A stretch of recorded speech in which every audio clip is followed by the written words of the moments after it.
അമ്മനൊക്കെ തെളിഞ്ഞ വീട്ടിൽ അമ്മനൊക്കെ തെളിഞ്ഞാ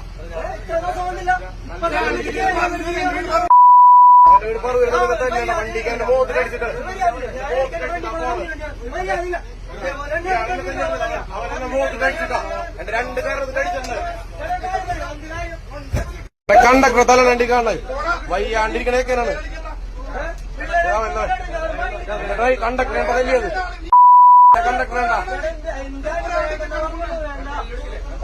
യാത്രക്കാരിക്കലേണ്ട തെറി വിളിക്കണത് യാത്രക്കാരിക്കലാണ് ബ്ലോക്കിനിടയിൽ ഇതേ ഈ വണ്ടിക്ക് സൈഡ് കൊടുത്തില്ലാൻ പറഞ്ഞ് നമ്മുടെ വണ്ടി കയറിയിട്ടുണ്ട് ഇത്ര ആൾക്കാരെ മുന്നിൽ തല്ലിയത്. ഇവിടെ എന്തോ സീനായിട്ടുണ്ടോ നല്ല കട്ട ബ്ലോക്കാണ്. അതിനിടയിലാണ് ബ്ലോക്കിന് വന്ന വണ്ടിന് സൈഡ് കൊടുത്തില്ല ഗുരുവായൂർ വരെ പോകണ്ടെന്ന് പറഞ്ഞിട്ട് ഈ വേദികല്ല ഡ്രൈവർ ഏട്ടാ നമ്മളൊക്കെ തല്ലിയതേട്ടാ. ഇത്രയും പ്രശ്നം ഉണ്ടാക്കിയിട്ട് ഈ വണ്ടി പോണതണ്ട ഇപ്പോഴും പോയിട്ടില്ല കേട്ടാ.